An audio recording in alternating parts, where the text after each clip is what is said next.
रागवलीस माझ्यावर? नाही. मग तू माझ्या बरोबर का खेळत नाहीयेस? मी डॉलशी खेळते. बरं. ते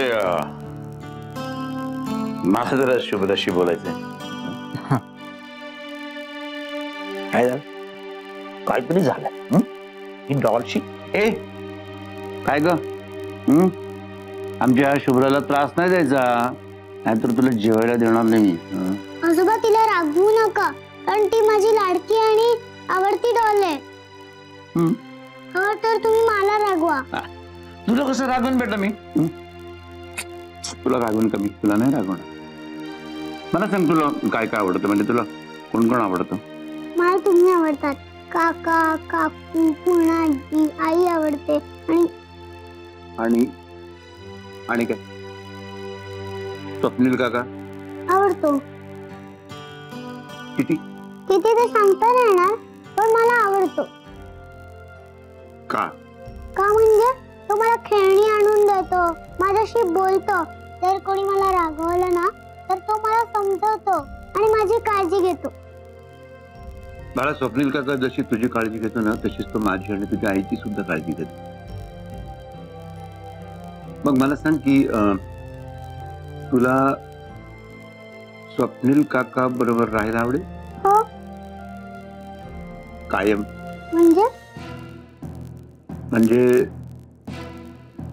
म्हणजे स्वप्नील काकाला तुला बाबा म्हणायला आवडेल? पण माझा बाबा तर आहे ना. नाही, पण तो चांगला माणूस नाहीये.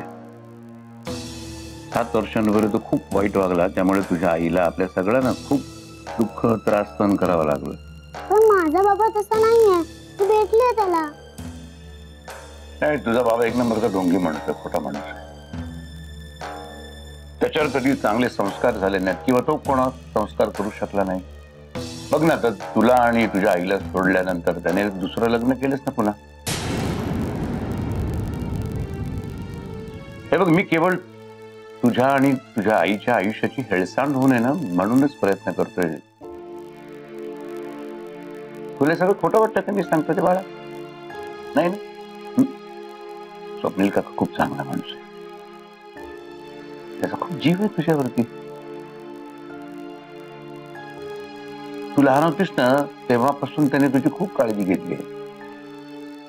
तुझ्या बाबापेक्षा तू खूप चांगला आहे आणि जबाबदार पण आहे. पण आजोबा असं कसं शक्य आहे? आहे शक्य. आपण ते करू शकतो. फक्त मी काय तुला सांगितलं तेवढं नीट लक्षात ठेव. म्हणजे तुझ्या आईशी तुझं जेव्हा बोलणं होईलच ना तेव्हा तू मी काय सांगतो तेवढं लक्षात ठेव. कळतं ना मी काय बोलतो? हे बघ बाळा, तुला तुझ्या आईला सुखी बघायचं आहे का असंच रडताना दुःखी बघायचं? नाही ना. नाही ना. मग आता मी काय सांगतो ते ऐक. स्वप्नील काका तुमच्या दोघींच्या डोळ्यामध्ये कधी पाणी आणू देणार नाही. त्यामुळे यापुढे तुझ्या त्या कोल्हापूरच्या बाबाला विसरून द्यायचा, त्याचा विचार सुद्धा मनामध्ये आणायचा नाही. करशील ना एवढं माझ्यासाठी? करशील ना बाळा?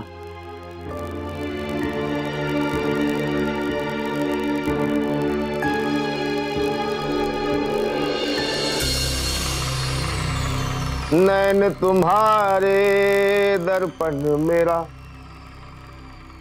चरण तुम्हारे अर्पण मेरा, अब तो दर्शन. मिस्टर होळकर. मिस्टर होळकर. मोतीवाले बाई. हॅलो. Hello hello. अरे बसा ना, बसा बसा बसा. It looks very bad. Sit. हा हा बसा बसा. हा हा. कसं काय? अहो तुम्हाला खोटं वाटेल, तुम्हाला खरंच खोटं वाटेल. आता आमच्या चिंतनात तुम्हीच होतात. म्हणजे मी तुमच्याबद्दलच विचार करत होतो. तुम्हाला खरंच खोटं वाटेल पण मी खरंच होता. चप्पत. नाही असेल नक्कीच. मिस्टर होळकर, आपली जुनी मैत्री आठवून आज मी तुमच्याकडे काम घेऊन आली. प्लीज कराल ना? बोला बोला बोला बोला बोला बोला तुम्ही बोला बोला बोला बोला बोला. हो बोलते. सत्यजित मुधोळकरच्या घरी एक लहान मुलगी राहते. तुम्ही तिला किडनॅप करायचं.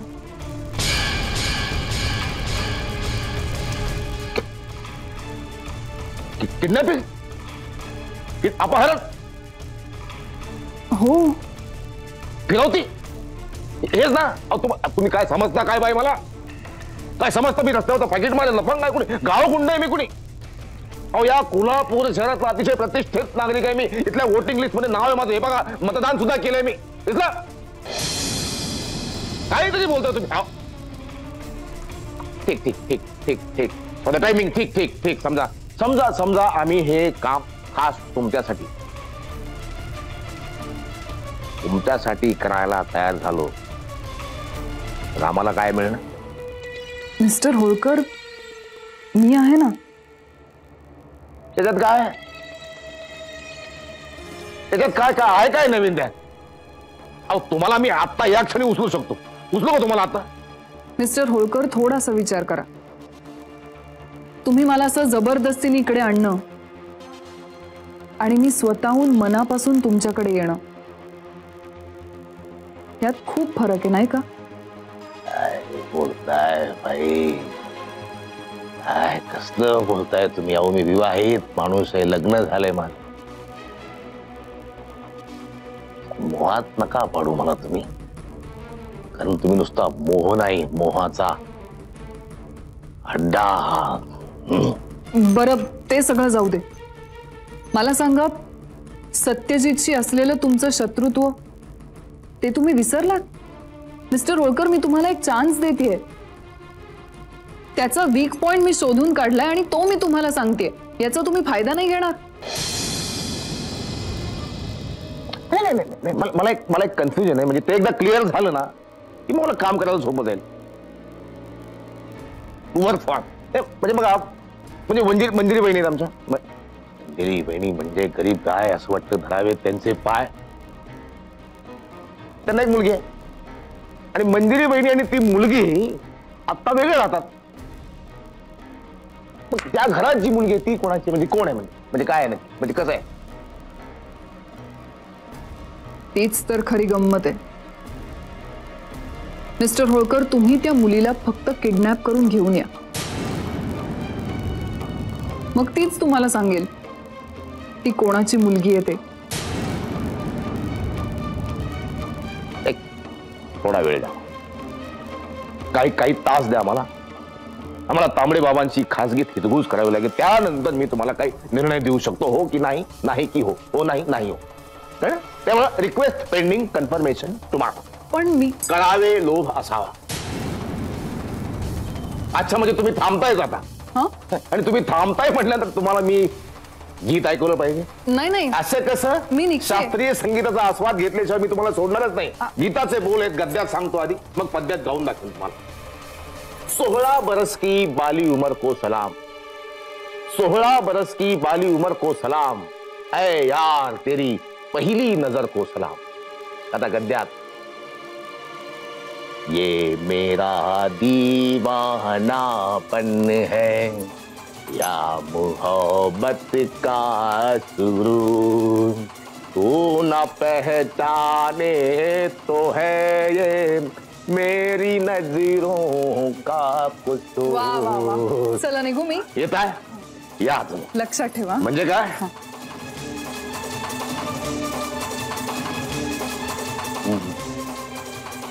तू जहां जहां चलेगा मेरा साया संखे साथ होगा मेरा साया, ओ मेरा साया, मेरा साया साथ होगा मेरा साया.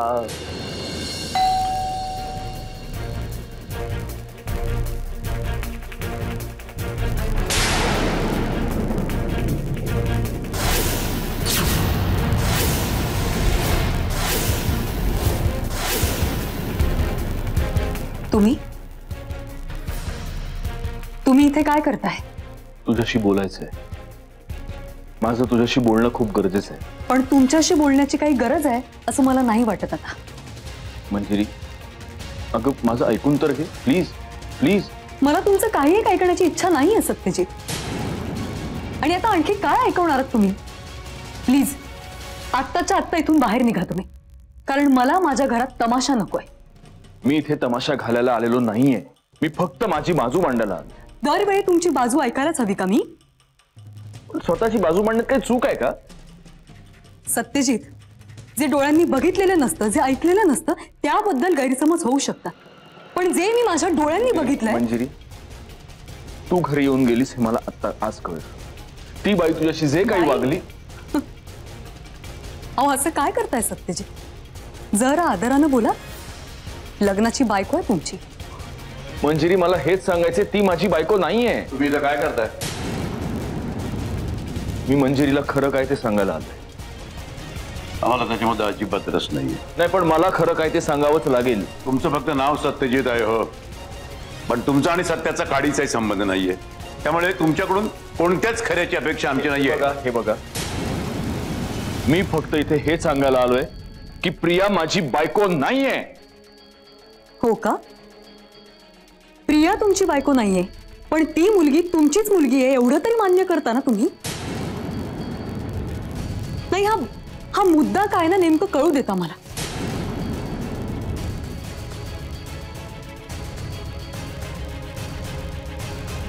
मंजिरी,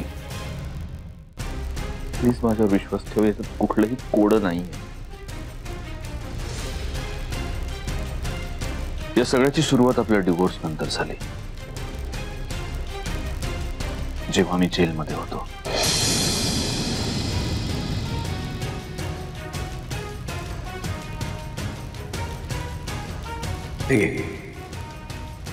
काय बर्थ सर्टिफिकेट आहे तुझ्या मुलीचं. शुभ्राचं बर्थ सर्टिफिकेट?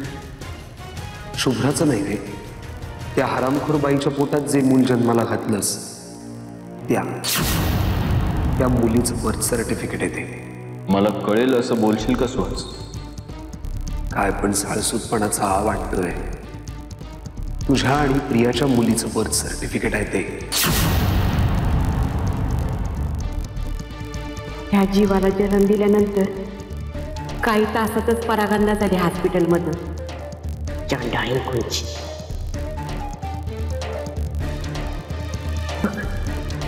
बघ कसा चेहरा दिसतो.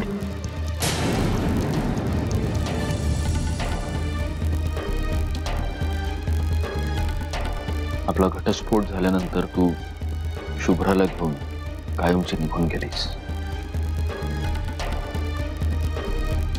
त्यात मी जेलमध्ये अत्यंत भकास आणि एकाकी झालो होतो. मोडून गेलो होतो. बरेचदा आत्महत्येचे विचार येऊन गेले मनात. आणि अशातच एक दिवशी आजी एका छोट्याशा बाळाला घेऊन आली. आर्या. तिला जन्म दिल्यानंतर प्रिया तिला हॉस्पिटलमध्ये टाकून निघून गेली होती. तिच्या बापानं तर तिला कधीच डिझोन केलं होतं.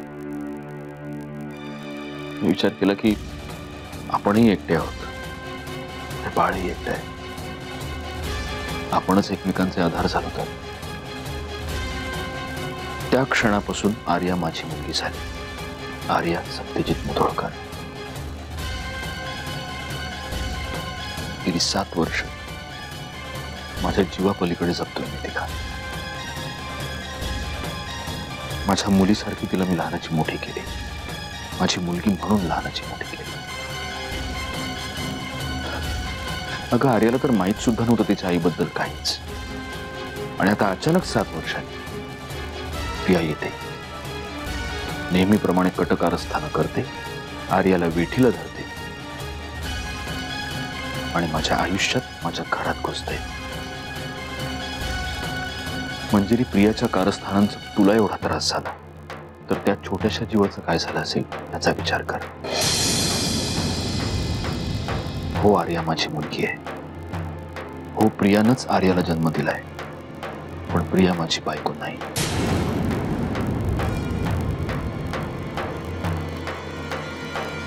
आज मी जे काही सांगतोय ते सगळं खरंय. तू जर माझं आणि प्रियाचं मॅरेज सर्टिफिकेट शोधायला गेलीस ना, तर जगातल्या कुठल्याही सरकारी कचेरीत तुला ते कधीच सापडणार नाही. आणि आर्या माझी बायोलॉजिकल डॉटर नाही याची जर खात्री तुला करून घ्यायची असेल तर मी DNA टेस्ट करायला सुद्धा तयार आहे. मी खरं सांगतोय मंजिरी, तू विश्वास ठेव किंवा ठेवू नकोस. बाबा,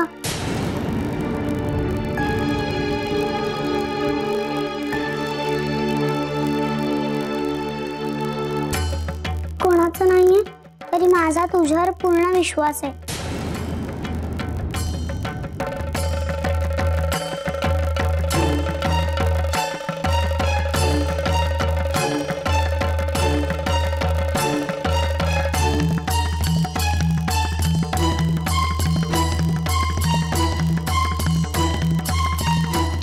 शुभ्रा, तू आतमध्ये जा. आजोबा, मी माझ्या बाबांशी बोलते ना. आई जसं तुमच्यावर प्रेम करते तसं मी माझ्या बाबांवर प्रेम करते.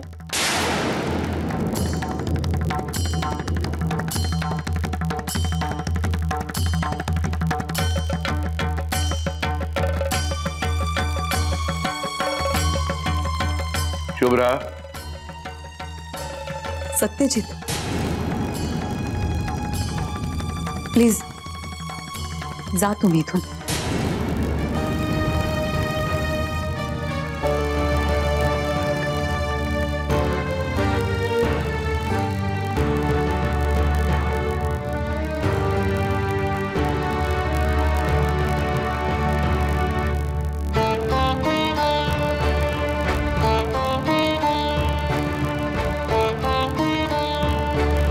बाबा,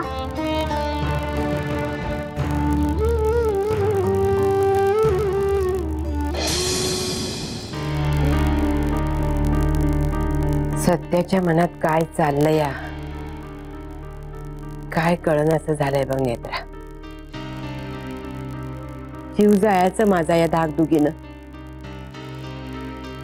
आजी, तुम्ही नका टेन्शन घे. आता जे काय करायचं ते दादाच करतील. सुतासारखं सरळ आणतील बघा ह्या बाईला. पण मला राहून राहून एका गोष्टीचं आश्चर्य वाटतंय, या बाईची हिंमत एवढी वाढलीच कशी? लेकरामुळे सत्याचे हात अडकले आहेत ग दगडाखाली. म्हणूनच तो जे काय करतोय ना व ते लय काळजीपूर्वक करतोय. आजी, माझं मंजुषाशी बोलणं झालं याच्यावर. त्या बाईला जर ताळ्यावर आणायचं असेल ना तर काहीतरी ठोस करावं लागणार. काय चाललंय तुमचं? माझ्याबद्दल बोलताय? होय, तुझ्याबद्दलच बोलतोय. दुसरा विषय आहे आमसनी. सटवाईचा फेरा आलाय त्याच्याबद्दल बोलतोय आम्ही.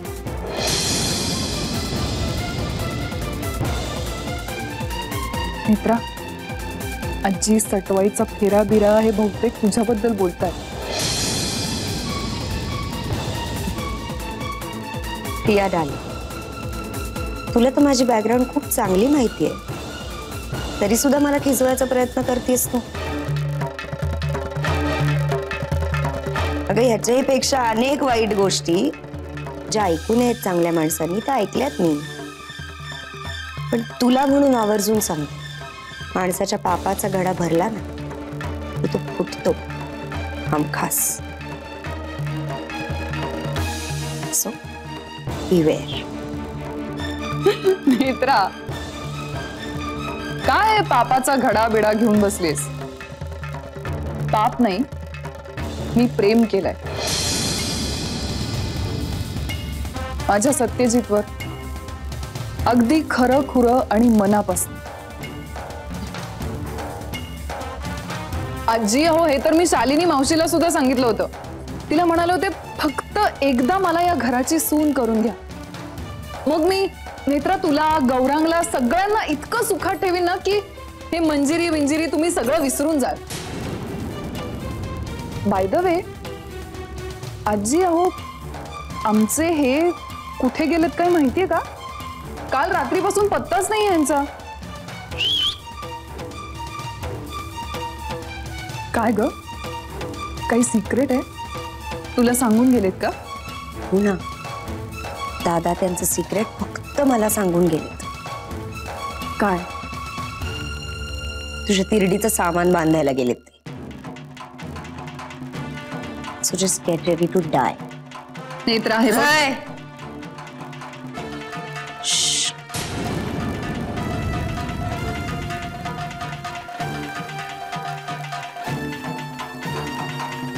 आजी बघितलं ना घरातल्या मोठ्या सुनेशी कशी वागली ती?